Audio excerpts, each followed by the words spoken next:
नमस्कार, प्रणाम। आप सभी का पुनः स्वागत है जिला शिक्षा पदाधिकारी गोपालगंज के ऑनलाइन पोर्टल में। जैसा कि आप जानते हैं कि हम लोग चौथे चैप्टर की चर्चा कर रहे थे, जिसका नाम था क्वाड्रेटिक इक्वेशन, जिसको हिंदी में हम लोग बोलते हैं द्विघात समीकरण। और उन सारी चीज़ों को मैंने बताया था कि द्विघात समीकरण में घात का जो मान होगा वो 2 होगा, और घात से ही हम लोग पता लगा लेते हैं कि इसका जो है शून्य क्या था बहुपद में, वही यहाँ पे मूल भी होते थे।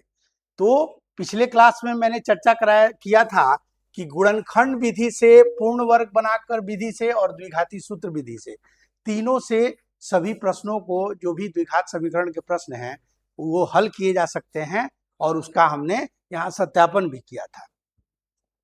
नेक्स्ट देखते हैं हम लोग उसी के आगे कड़ी में कि जो पूर्ण वर्ग विधि है उसको जरा सा यहाँ पे डिटेल में हम लोग देख लेते हैं कि कैसे हम लोग इसका जो फॉर्मेट है, फॉर्मेट के अकॉर्डिंग हम लोग कैसे कर सकते हैं बनाने में। तो इसमें देखिए, ध्यान दीजिए, द्विघात समीकरण को पूर्ण वर्ग बनाकर हमको हल करने का यहाँ पे विधि बताना है। और ये देखिए जरा सा, यहाँ पे जो मानक रूप है हम लोग जान रहे हैं क्या, कि मानक रूप क्या है, a x square plus b x plus c है इज इक्वल टू 0। जहां पे बार बार मैं बता रहा हूं, ये ध्यान देना है ए नॉट इक्वल्स टू 0 हो, ठीक है।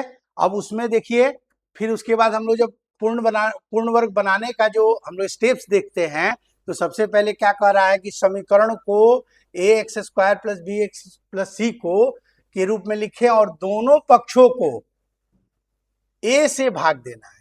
दोनों पक्षों में हम लोग क्या किए, ए से भाग दे दिए। तो मान लीजिए यहाँ पे ए एक्स स्क्वायर था प्लस बी एक्स था प्लस सी था, इसको हमने क्या किया, ए से भाग दे दिया। तो ये ए से जब भाग दे देंगे, यहाँ भी ए से, यहाँ भी ए से, यहाँ भी ए से, तो ये ए कट जाएगा, एक्स स्क्वायर केवल बच जाएगा। फिर बी यहाँ पे क्या हो रहा है, ध्यान दीजिएगा, बी वाला सेक्शन भी क्या हो जाएगा यहाँ पे, बी बाई ए, तो बी बाई ए एक्स हो जाएगा, और सी बाई ए, और 0 बाई ए बराबर हम लोग 0 लिख देंगे, ठीक है। इसलिए ये पहला स्टेप में हम लोग को क्या करना है कि ए से डिवाइड कर देना है सारे इक्वेशन को, दोनों साइड, ठीक है। सेकेंड स्टेप देखिए, चर एक्स वाले पदों को एक तरफ और स्थिर पदों को दूसरी तरफ ले जाएंगे।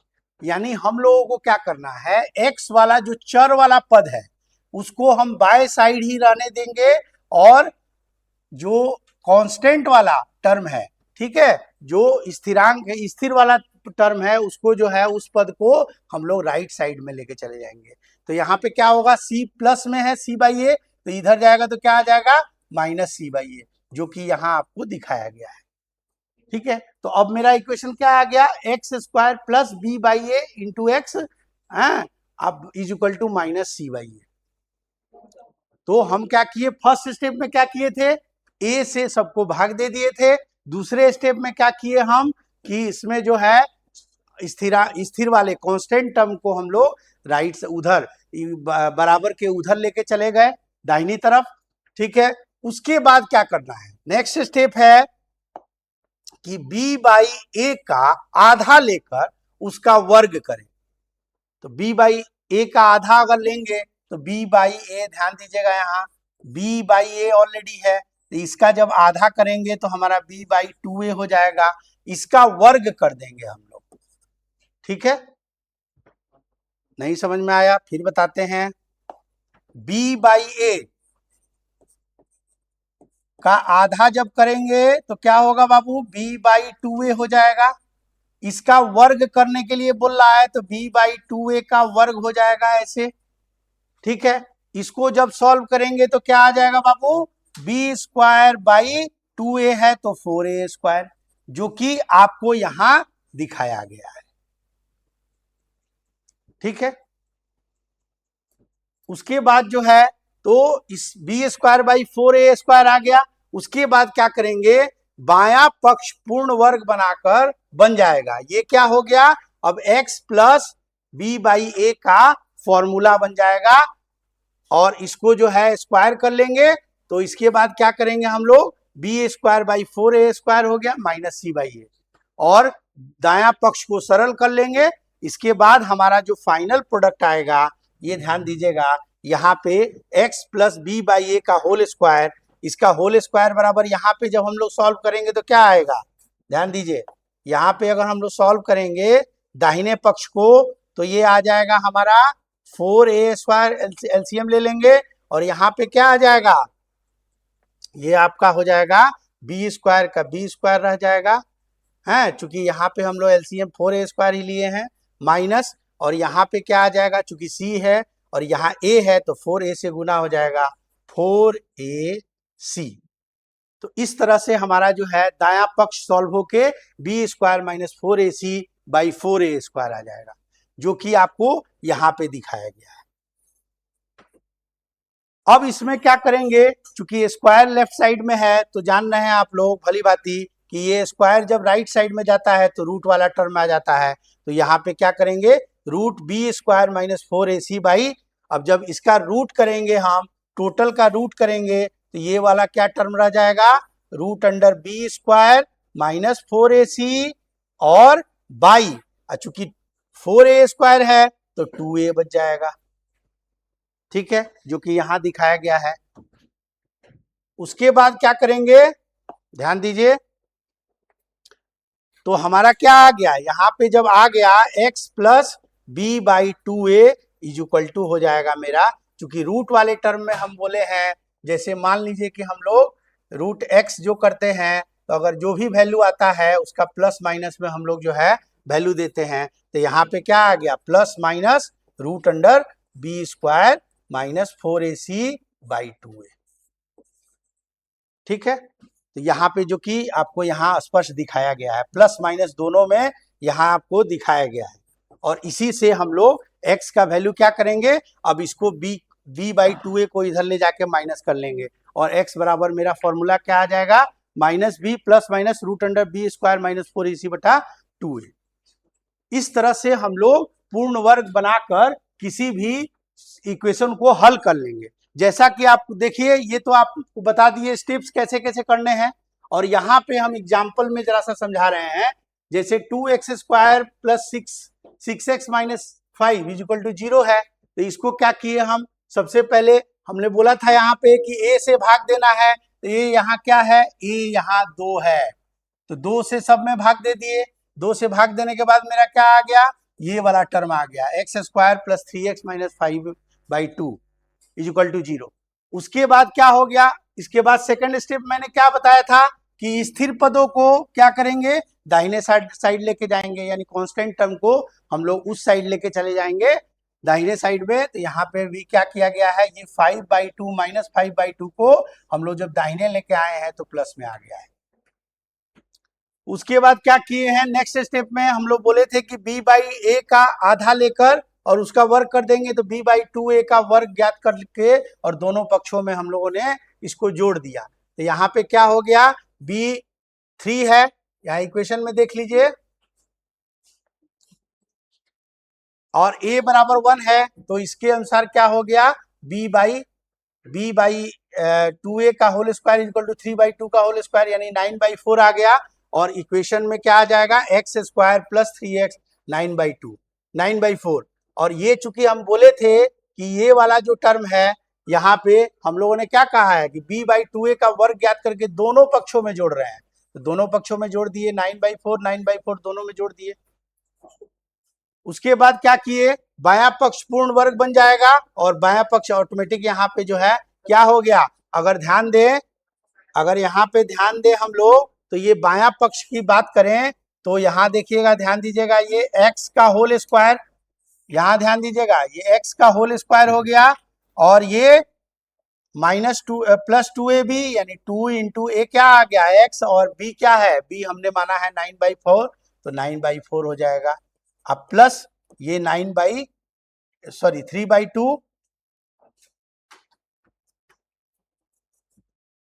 2 इंटू ए, और b मेरा क्या हो गया 3/2 जिसका हमने वर्क किया था, तो यहाँ पे क्या आ जाएगा, और प्लस b स्क्वायर यानी 3/2 का होल स्क्वायर, तो ये क्या फॉर्म में आ गया, ये x प्लस x प्लस 3/2 के होल स्क्वायर के फॉर्म में आ गया।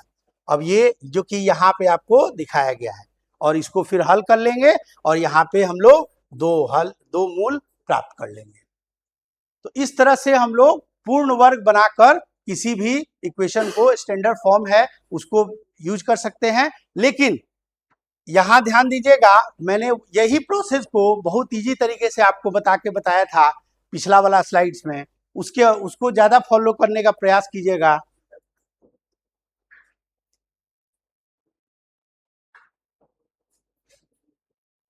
नेक्स्ट देखते हैं कि इसी को हम लोग दूसरे तरीके से जो हम प्रूव करना चाहते हैं कि आखिर x इज इक्वल टू जो फॉर्मूला है,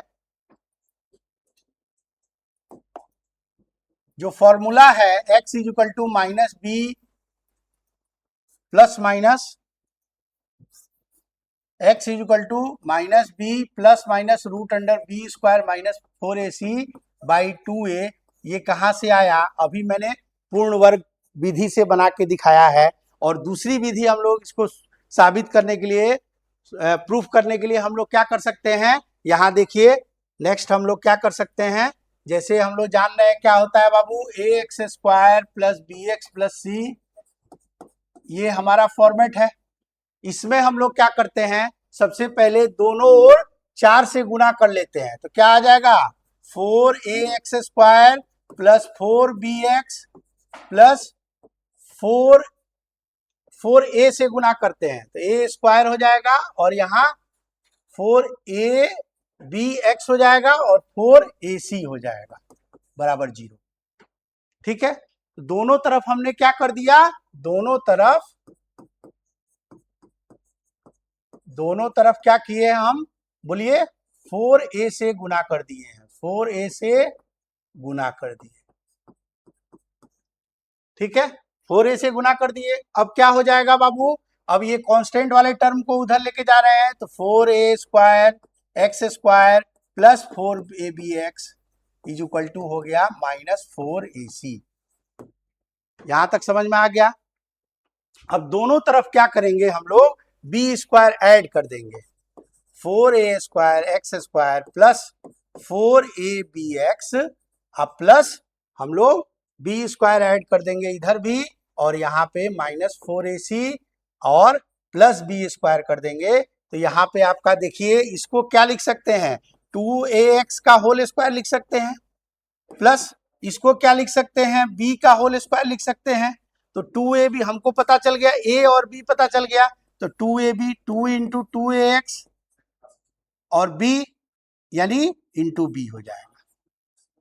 ठीक है, तो 4abx आ गया, और यहाँ पे हम इसको ऐसे लिख सकते हैं, b², ये वाला टर्म पहले लिख दिए, इसको बाद में लिख दिए, b² माइनस 4ac। यहां तक कोई दिक्कत नहीं है। उसके बाद हम क्या करेंगे, आराम से ये देख रहे हैं किस चीज के फॉर्म में आ गया, a प्लस बी के होल स्क्वायर के टर्म में आ गया, तो इसको लिख देते हैं 2ax और प्लस b का whole square. 2ax plus b का होल स्क्वायर बराबर हो गया मेरा क्या, b² माइनस 4ac। क्लियर है, यहां तक कोई दिक्कत? सबसे पहले हम लोग क्या किए कि यहाँ पे हम लोग 4a से सब में गुना कर दिए दोनों पक्षों में। उसके बाद जो है यहाँ पे चूंकि 0 में गुना करेंगे 4a से तो यहाँ 0 ही होगा। और यहाँ पे फिर क्या किए, कांस्टेंट टर्म को हम लोग इधर ला लिए दाहिने साइड, और दोनों तरफ यहाँ पे ध्यान दीजिएगा, यहाँ लिखना है दोनों तरफ b² अपने से हम लोगों ने जोड़ा है, दोनों तरफ b² ऐड कर दिए।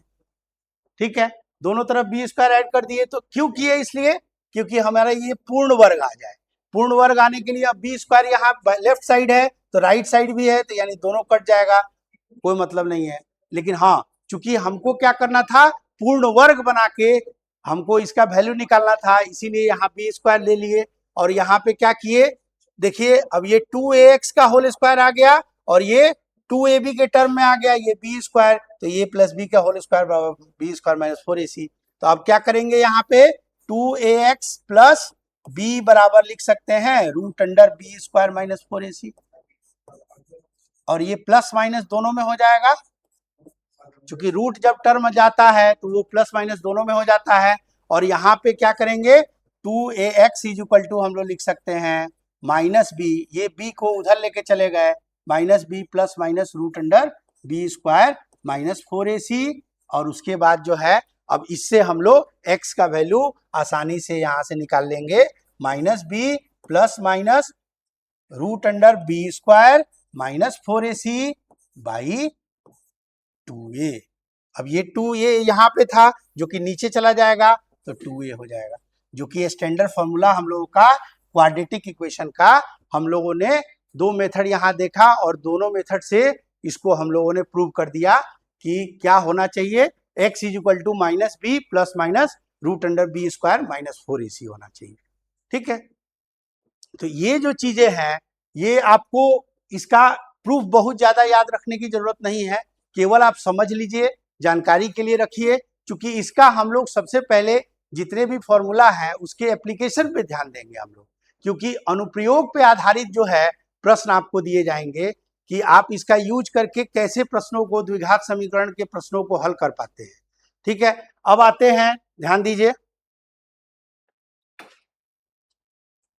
इसको आप स्क्रीनशॉट ले सकते हैं।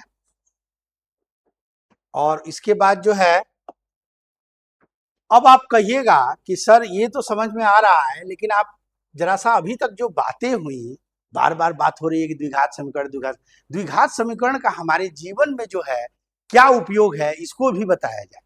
तो जैसे देखिए, जब इस टाइप के प्रश्न आपके सामने आएंगे, जैसे मैं बताता हूं,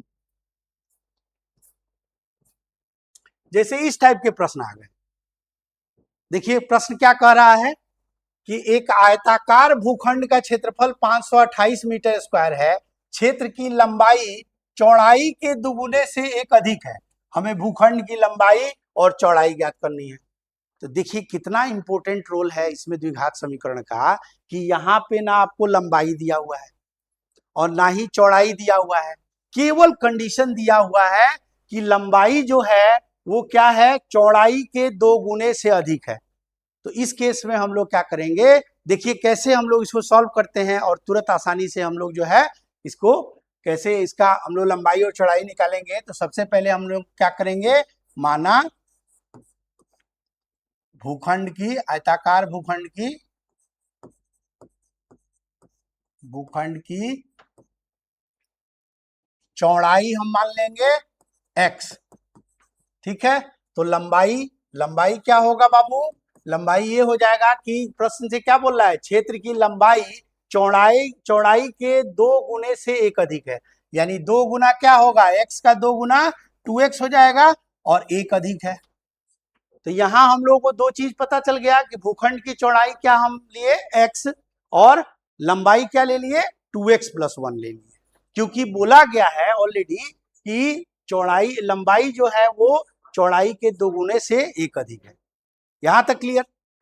अब क्या बोला है प्रश्न से, प्रश्नानुसार क्या है, और तो हम लोग देखेंगे प्रश्न से अभी कह रहा है क्या कि आयताकार भूखंड का क्षेत्रफल, चूंकि हम लोग जान रहे हैं आयत का क्षेत्रफल क्या होता है बाबू, एरिया ऑफ रेक्टेंगल। तो एरिया क्या होता है, L इंटू बी, हम लोग पढ़ते आ रहे हैं शुरू से ही बचपन से, ये रेक्टेंगल का, तो रेक्टेंगल मतलब आयत होता है। तो आयत का लंबाई और चौड़ाई जो है हम लोग अगर गुना कर देंगे तो हमको क्षेत्रफल आ जाएगा।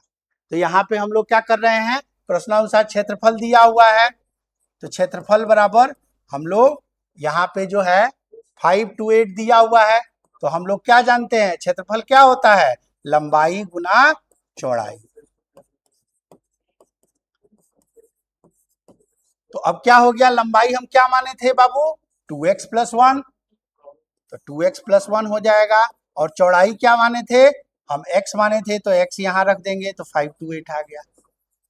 ठीक है, अब क्या आ जाएगा 2x square plus 1 plus x is equal to 528। ध्यान दीजिएगा, अब क्या हो जाएगा, इसको इधर लेके चले जाएंगे तो 2x square plus x minus 528 is equal to 0। क्या ये आपका द्विघात समीकरण नहीं आ गया,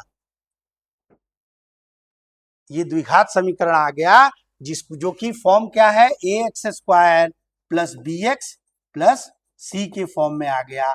ये जो है एक द्विघात समीकरण बन गया। अब बात आती है कि इसको हल करने का, तो हल करने का हम अपने बताए थे आपको, या तो आप गुणनखंड विधि से कर लीजिए, या पूर्ण वर्ग बना के कर लीजिए, या फिर आप द्विघात सूत्र का डायरेक्टली इस्तेमाल करके कर लीजिए। लेकिन क्या है, चूंकि हम लोगों को सबसे आसान पड़ेगा आपको, या तो आप जो है आप गुणनखंड विधि से अगर बहुत तेजी से कर सकते हैं तो उससे कर लीजिए, या फिर क्या कीजिए, द्विघात सूत्र लगा दीजिए। ठीक है, तो इसमें हम लोग अब इसको सॉल्व करते हैं। तो क्या आ रहा है बाबू, 2x square plus x minus 5/8। अब क्या करना है, 5/8 से 2 को हम लोग पता है गुणनखंड विधि में 528 को 2 से गुना करेंगे तो ये कितना आ जाएगा, 1056। तो 1056 को अब हम लोग तोड़ते हैं। ध्यान दीजिए, हम तो ऐसा दिखा नहीं सकते हैं, हमको दो ऐसा नंबर लेना है जिसका गुना करने पे 1056 आए। क्यों, दोनों को गुना किए, 5/8 को 2 से गुना किए तो क्या आएगा, 1056। यानी गुना करने पे 1056 आए और जोड़ने या घटाने पर 1 आए।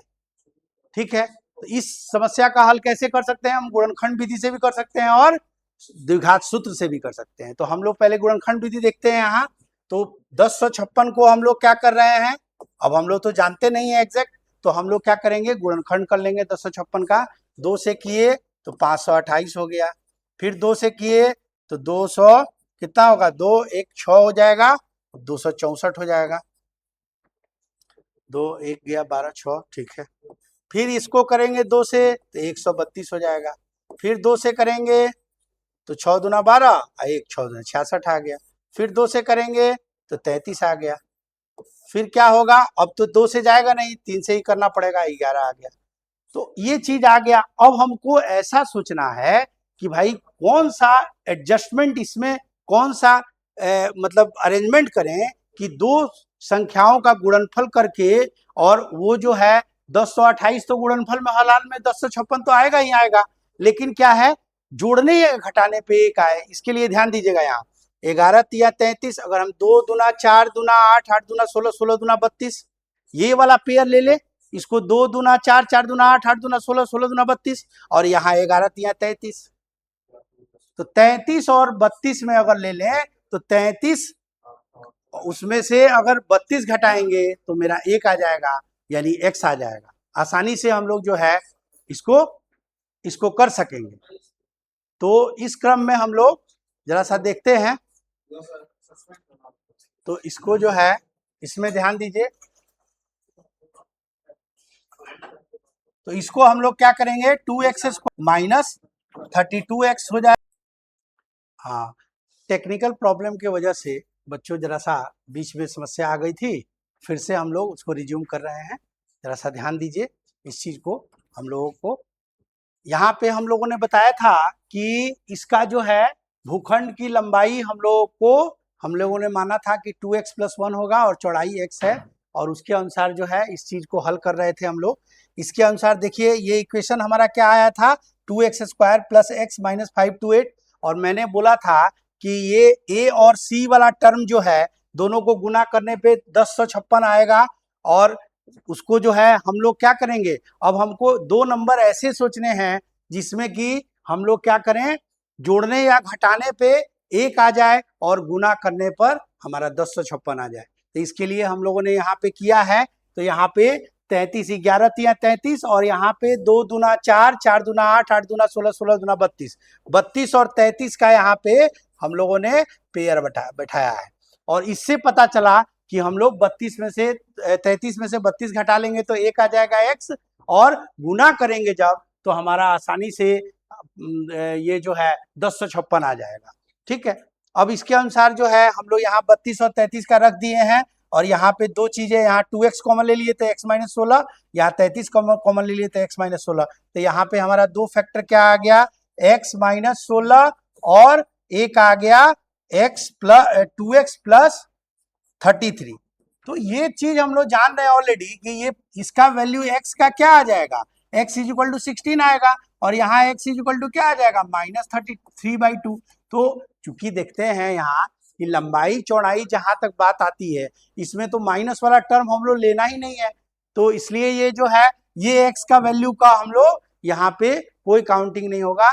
जो पॉजिटिव वैल्यू आएगा, क्योंकि लंबाई और चौड़ाई कभी भी माइनस में नहीं हो सकती है, तो इसलिए जो है हम लोग यहाँ इसको पॉजिटिव में ही लेंगे। तो x की लंबाई क्या हो गई, यहाँ पे x जो है क्या आ गया, यहाँ पे हमारा 16 आ गया, x हमारा 16 आ गया, यानी क्या माने थे, चौड़ाई मेरा क्या आ गया बाबू 16 मीटर, और लंबाई हमारा देखेंगे तो 16 दूना 32 एक 33 मीटर आ जाएगा। ठीक है, तो इस तरह से जो है हम आसानी से ये निकाल लिए। अब हम लोग देखते हैं कि जो हम लोगों ने क्वेश्चन यहाँ पे बनाया है, ठीक है, आप हम लोग जो फॉर्मूला लगाए, जो सारी चीजें किए, अब उससे ये देख लेते हैं कि आंसर जो आया उस आंसर का सत्यापन हम लोग ऑलरेडी अगर करेंगे तो आपको जो है ये जब हम लोग दोनों चीजों को गुना करेंगे, लंबाई और चौड़ाई को, यानी दोनों चीजों को गुना करेंगे तो आपका जो है आपका आसानी से 6 3 18 का 8 मगा 1 और 6 3 18 3 21 1 22 के 2 हाथ में लगा 2 और 3 और 2 5, दोनों को जब गुना कर रहे हैं 33 गुना 16, तो यहाँ पे आसानी से हम लोग देख रहे हैं कि 528 आ रहा है। इसका मतलब ये है कि हर हाल में हम लोगों ने क्या किया, इसमें जो लंबाई नहीं दिया हुआ था, चौड़ाई नहीं दिया हुआ था, केवल क्षेत्रफल दिया हुआ था, और उसका सोचिए केवल लंबाई और चौड़ाई में केवल संबंध दिया गया था कि लंबाई जो है वो चौड़ाई की 2 गुनी से 1 अधिक है, और बहुत आसानी से हम लोग यहाँ पे दोनों का डिटर्मिनेशन यानी निर्धारण कर लिए कि हमारा लंबाई क्या होगा, चौड़ाई क्या होगा। यही है सबसे बड़ा इसका उपयोग हमारे दैनिक जीवन में। ये आपको जब देखेंगे और इसको बनाएंगे, अपने जीवन में इसका यूज करेंगे, तब लगेगा कि ये तो एक मिराकल हो गया भाई, हमको तो कोई पता ही नहीं था कुछ कि कैसे निकालेंगे, और इस विधि से तो हम आसानी से किसी भी चीज का जो है सॉल्यूशन निकाल पा रहे हैं। लंबाई चौड़ाई की यहाँ बातें आ गई। इसी तरह बहुत सारे प्रश्न आपको जो है दैनिक जीवन के हैं, जैसे 2 क्रमागत धनात्मक पूर्णांकों का गुणनफल 306 है, हमें पूर्णांक ज्ञात करना है। अब लीजिए क्या है, 2 क्रमागत धनात्मक पूर्णांक है। अब यहाँ पे ना आपको धनात्मक पूर्णांक के बारे में बताया गया है कि कौन सा है, और यहाँ बता दिया गया है केवल कि यहाँ क्रमागत है, और उसका जो है गुणनफल दे दिया गया है 306, लेकिन ये बताया नहीं गया है कि कौन कौन से हैं, वही पता करना है आपको कि 2 धनात्मक जो है, जो क्रमागत धनात्मक पूर्णांक कौन कौन से हैं जिसका जो गुणनफल होगा वो 306 है। तो इसमें हम लोग क्या करेंगे, बहुत इजी है। सबसे पहले हम लोग क्या कर लेंगे, क्रमागत की बात हो रही है, तो अगर क्रमागत मतलब क्या होता है, अगर मान लीजिए 1 है तो क्रम से नेक्स्ट वाला क्या आना चाहिए, 2 आना चाहिए। तो अगर हम 1 को x मानते हैं तो ये वाले भाई साहब को क्या मान लेंगे, x+1 मानेंगे, तभी ना क्रमागत आ गया। नेक्स्ट वाला क्रमागत मतलब नेक्स्ट, जैसे 4 के बाद 5, 5 के बाद 6, ये सारी चीजें जो है क्रमागत चलती है। तो यहाँ पे अगर हम मान लें कि पहला जो संख्या है, पहला धनात्मक पूर्णांक हम मान लेते हैं, माना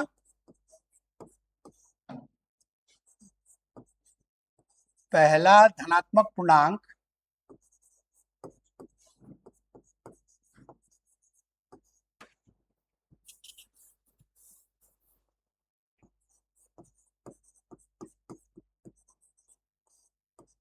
x मान लेते हैं, तो नेक्स्ट वाला अगला यानी दूसरा क्या हो जाएगा बाबू, दूसरा ये होगा कि आपका जो है x+1 हो जाएगा।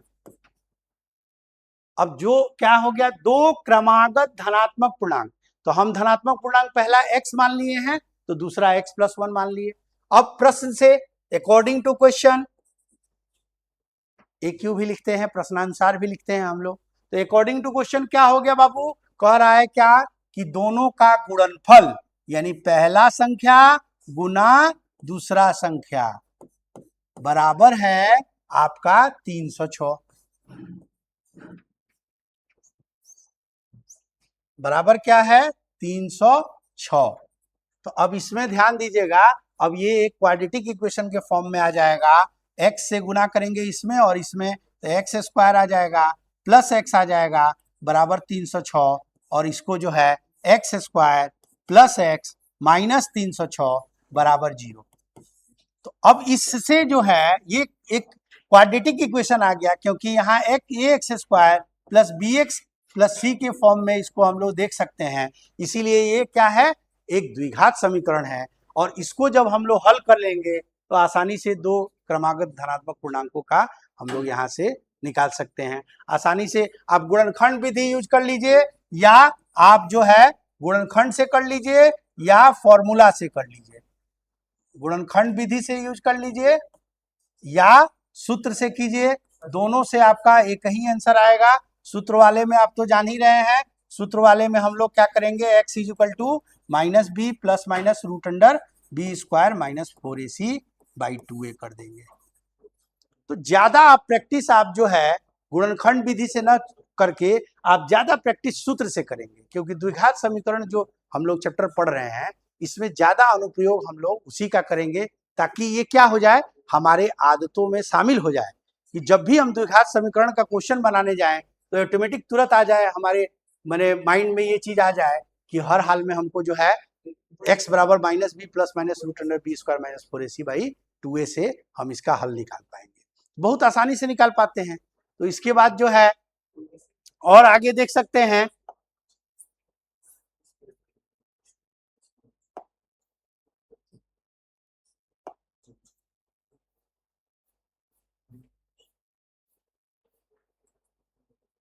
तो यहाँ पे देखते हैं जरा सा हल्का सा देख लीजिए कि द्विघात समीकरण को फिर से हम लोग जो है कि कैसे क्वेश्चन हल करते हैं ये तो हमने बता दिया था, और इसमें जो है कैसे हम लोग, जैसे एग्जांपल यहाँ दिया हुआ है, ध्यान दीजिएगा कि 2x square plus 5x minus 3 बराबर 0 दिया हुआ है। अब इसको हल करने का तो हम लोग बताया था कि आपको सबसे पहले एक चीज और बताता हूं कि डिस्क्रिमिनांट का अगर हम लोग निर्धारण कर लेते हैं तो सबसे पहले ये पता कर लेते हैं कि इसके दो भिन्न मूल होंगे या फिर समान मूल होंगे या मूल होंगे ही नहीं। बहुत आसानी से इसका निर्धारण कर सकते हैं। जैसे मैंने बताया था बहुपद में कि केवल इक्वेशन देख के आप बता दीजिएगा कि इसके कितने जो हैं शून्यक होंगे। जैसे मैंने बताया था ना कि रैखिक देख लिए x का पावर 1 है, इसका मतलब एक शून्यक होगा। दूसरा बताया था मैंने कि क्वाड्रेटिक है यानी द्विघात है तो दो होंगे।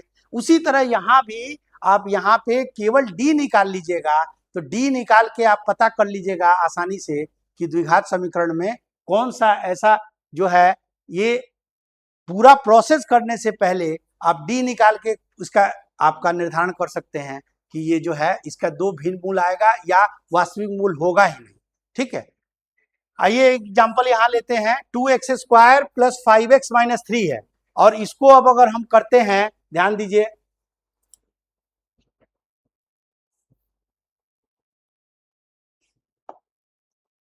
क्या था क्वेश्चन, फिर से हम लोग देख ले एक बार।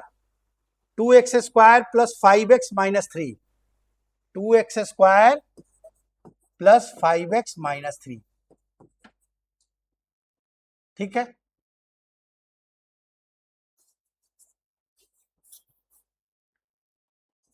फाइव एक्स माइनस 3, ये आपको इक्वेशन दिया हुआ है द्विघात समीकरण, और इसको हल करना है। हम बोले थे कि आप गुणनखंड से भी कर सकते हैं, लेकिन क्या है, हम लोग द्विघात समीकरण का जो सूत्र है उसको ज्यादा यूज करके हम लोग करते हैं।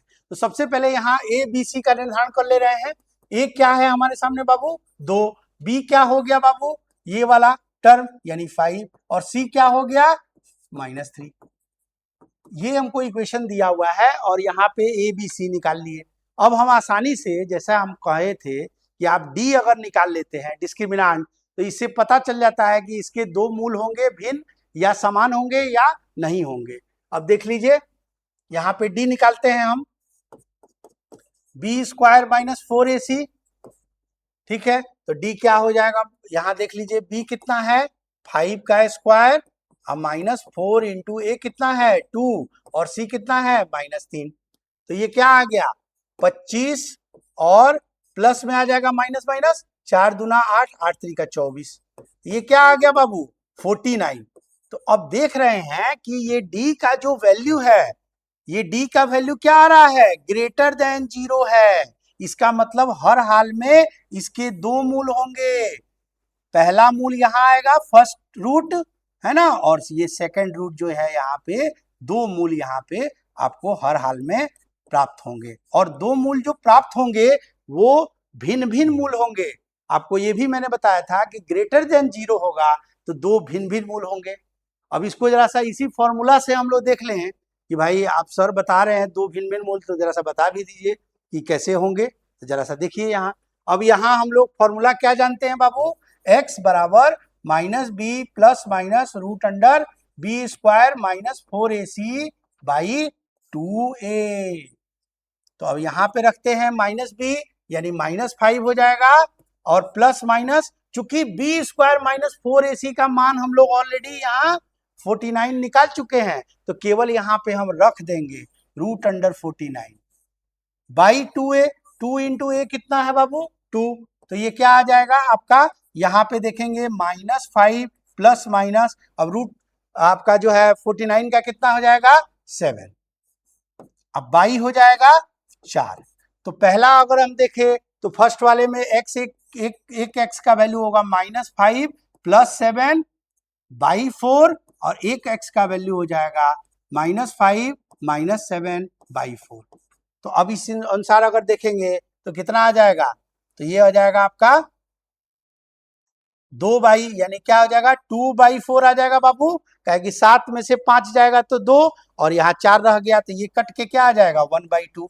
तो एक मूल आपका क्या आ गया 1/2।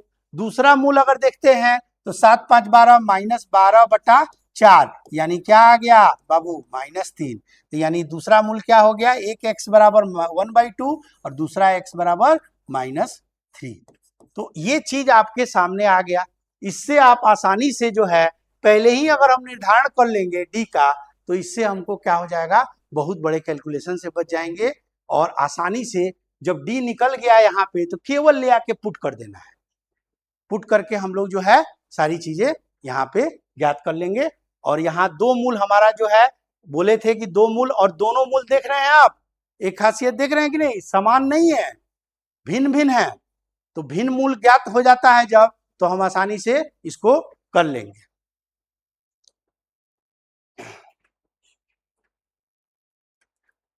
तो इस तरह से हम लोग जो है, इस तरह से जो है हम लोग हर हाल में ध्यान दीजिएगा। अगर बढ़िया से सारे वीडियोस को फॉलो कीजिएगा इसके, तो द्विघात समीकरण जो आपके हमारे दैनिक जीवन में जो उपयोगी हैं उसका हल हम लोग, बहुत सारे कॉम्प्लेक्स जो है हमारे जटिल प्रश्न का भी हम लोग हल आसानी से निकाल लेंगे। और नेक्स्ट टाइम में हम लोग जो है इस पे और भी बहुत सारी चर्चाएं करेंगे। तब तक पढ़ते रहिए, बढ़ते रहिए। धन्यवाद।